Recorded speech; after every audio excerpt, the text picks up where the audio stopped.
Hello and welcome to Learning Canadian English. I'm your host, Jen. And I'm Mike. Thanks for joining us for episode 44. Today we have a very hot topic for you. Literally, we're talking about how to beat the Canadian summer heat, especially for newcomers to the country. That's right. I remember my first summer in Toronto. I came from southern China, so I was used to heat, but I think I was expecting Canada to be, well, cooler. It's a common surprise. I'm from Mumbai, India, so heat is something I know very well. But even I was surprised by how hot and humid it gets here. Exactly. There's this image of Canada as the Great White North, a land of snow and ice, and while our winters are certainly cold, our summers can be very, very hot. Mm-hmm.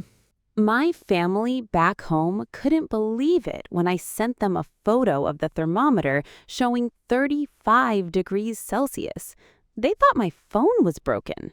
Right. And it's not just the temperature, it's the humidity.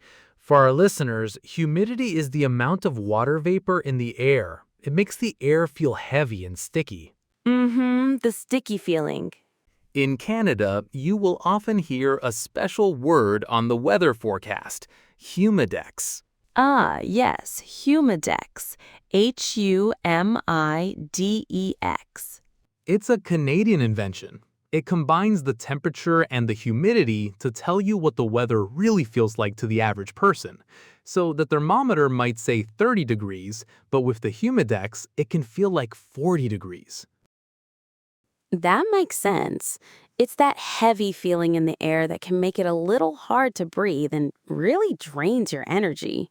Speaking of that energy drain, I have a story about my first summer. I thought, I'm from Mumbai, I can handle this. I decided to go for a long bike ride in the middle of the afternoon.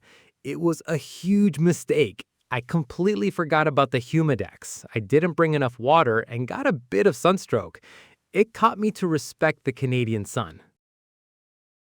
Oh no, I learned my lesson the hard way too. My first apartment didn't have AC, and I tried to cook a big traditional meal that required the oven to be on for hours. My apartment turned into a sauna. I learned very quickly why Canadians barbecue so much in the summer.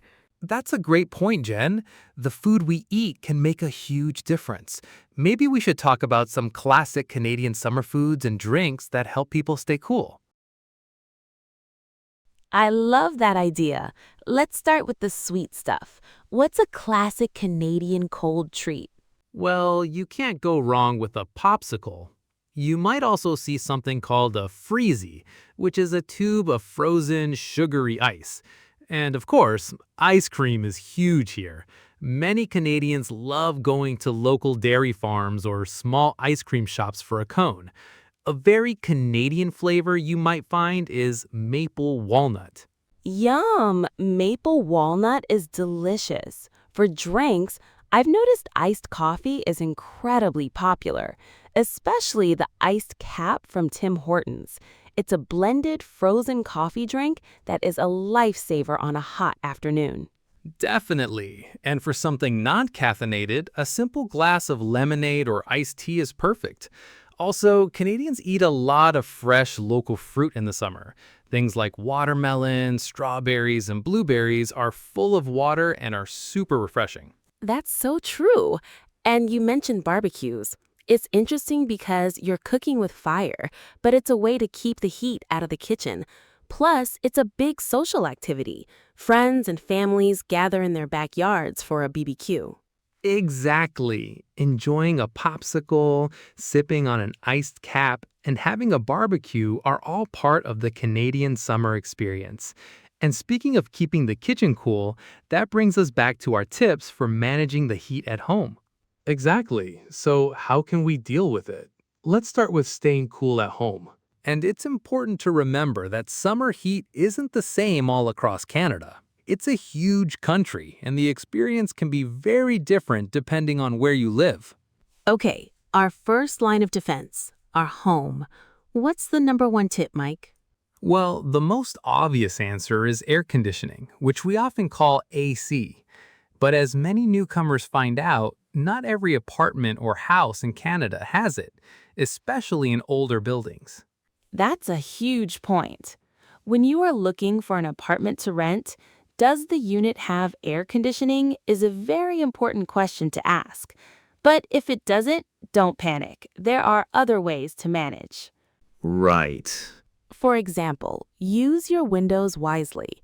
During the hottest part of the day, usually the afternoon, keep your blinds or curtains closed. This blocks the hot sun from heating up your rooms. That's a simple tip, but it makes a big difference. Then, at night, when the temperature drops, you can open your windows to let the cool air in. If you can, open windows on opposite sides of your apartment. This creates something called a cross breeze. It's a nice flow of air through your home. A cross breeze. That's a great vocabulary word. And of course, there are fans. A simple electric fan can help a lot.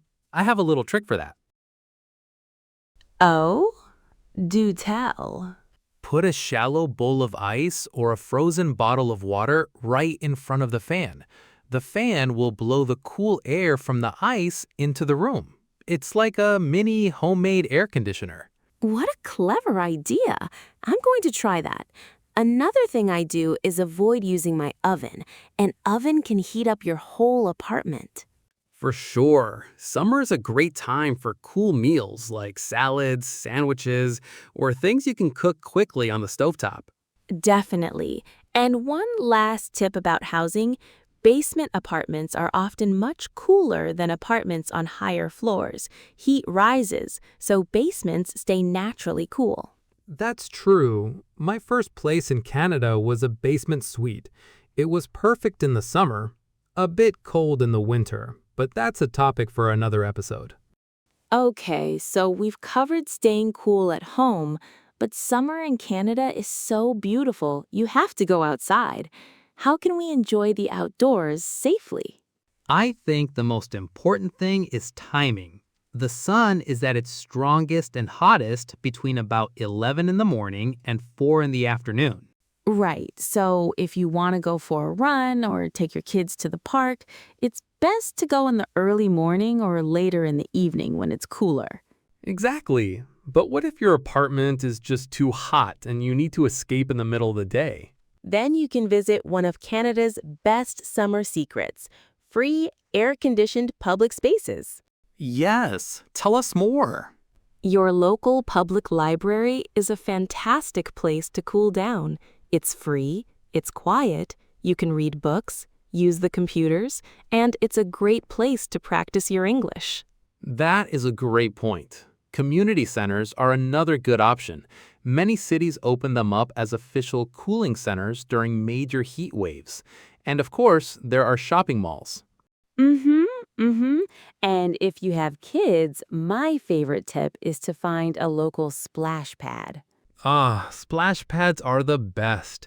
Can you explain what a splash pad is for our listeners, Jen? Of course. A splash pad is a public play area, usually in a park, that has fountains and sprinklers that shoot water from the ground. They are completely free to use. Kids absolutely love them. They're fun for adults too. Public swimming pools are another great low-cost option. You can check your city's website for locations and schedules. Absolutely. And Mike, I think we need to mention the most important tip for being outside: hydration. Yes, hydration means drinking enough water. It is so important. You should carry a water bottle with you everywhere you go in the summer. And don't wait until you feel thirsty. If you feel thirsty, it means your body is already a little bit dehydrated. And dehydrated means your body doesn't have enough water. It can make you feel tired, dizzy, or give you a headache. So drink water all day long, even if you don't feel thirsty. Okay, so let's move on to our next topic: what to wear. The clothes you choose can make a big difference in how comfortable you feel. That's so true. What's your advice, Jen? My main tip is to wear light-colored clothes. Dark colors like black or dark blue absorb the sun's heat, while light colors like white or beige reflect it, keeping you cooler. Mm-hmm. That makes sense. Also, wear loose-fitting clothing. Tight clothes trap heat against your body. And look for clothes made from natural fabrics like cotton or linen. They are more breathable, meaning they let air circulate.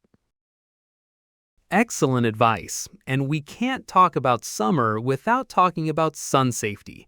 The sun in Canada can be very strong, even on a cloudy day. You need to protect your skin. Yes, sunscreen is not optional, it's a must. It is. In the store, look for a sunscreen that says broad spectrum and has an SPF of at least 30. SPF stands for sun protection factor.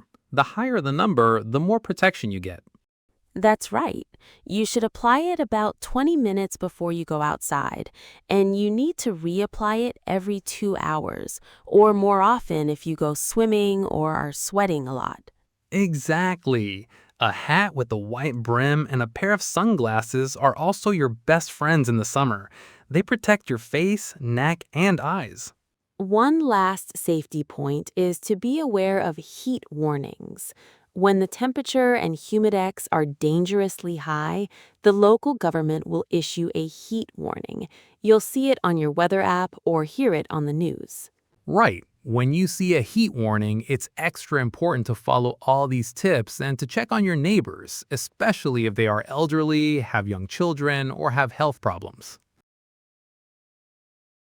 Wow, we've covered a lot of information today, Mike. We have. So let's do a very quick summary for our listeners.